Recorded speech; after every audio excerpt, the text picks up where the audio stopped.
గురుగారు, సూర్యకేంద్రక సిద్ధాంతాన్ని జ్యోతిష్యం ప్రత్యేకంగా ప్రతిపాదిస్తుంది. అంటే ఏమిటో అర్థం తెలియజేస్తారా? సూర్యకేంద్రక సిద్ధాంతం జ్యోతిషానికి మూల బీజం.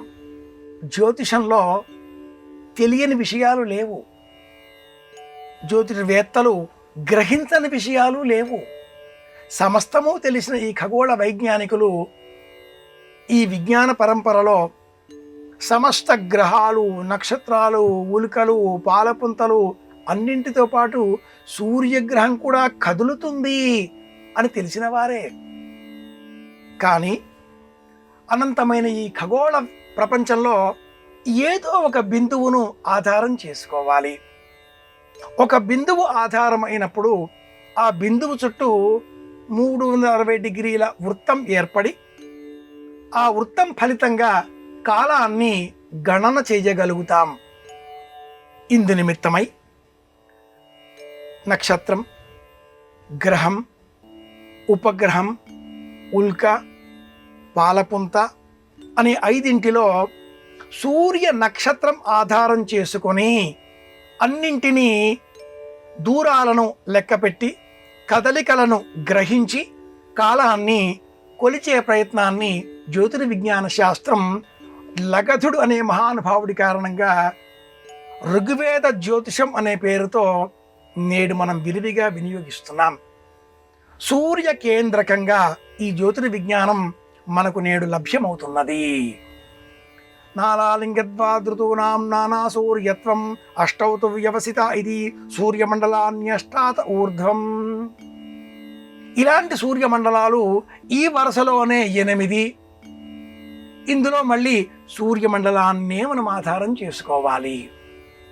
సూర్యుని చుట్టూ 15, 23 దాకా గ్రహాలు సంచారం చేస్తున్నాయి.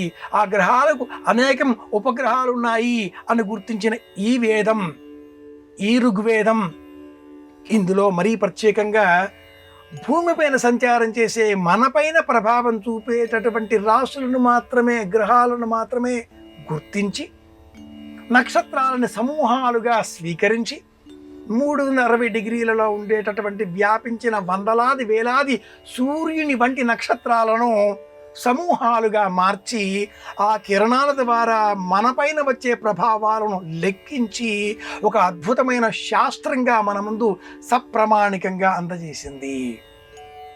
ఈ సిద్ధాంతానికే సూర్య కేంద్రక సిద్ధాంతం అని పేరు. నేటి కాలంలో జ్యోతిర్విజ్ఞానాన్ని అనుసరించి 9 విధాలుగా కాలాన్ని లెక్క పెడుతున్నారు. ఇందులో గురు సంచారాన్ని అనుసరించి కాశీ తదితర క్షేత్రాలలో పౌర్ణిమ నుంచి పౌర్ణిమ వరకు లెక్క పెట్టే విధానం, దక్షిణ భారతదేశంలో చాంద్రమానాన్ని అనుసరించి చంద్రుని కదలికలకు అనుకూలంగా 27 రోజులతో సంబంధం చేసుకుని అమావాస్య నుంచి అమావాస్య వరకు వివిధ కాలమానాలు 9 విధాలలో అమలులో ఉన్నాయి. వీటన్నింటికి కూడా మళ్ళీ మూల సూత్రం ఏకరూపం, సూర్య కేంద్రక సిద్ధాంతం. ఈ సిద్ధాంతాన్ని నేడు దృక్ సిద్ధాంత రూపంలో అన్ని గ్రహాల కదలికలను ఈ క్షణంలో ఉన్న వాటిని గ్రహించి ఫలితాంశాలను వివేచించడం జరుగుతున్నది. సాయన, నిలయన అనే 2 విధాలుగా లోకంలో ప్రయోజనం అందించే విధంగా ప్రచారంలో ఉన్న విధానాలకు కూడా సూర్య సిద్ధాంతమే ఆధారం. ఇది ఖగోళ విజ్ఞానం అందించేటటువంటి మూల సూత్రం, ఏకరూప విధానం.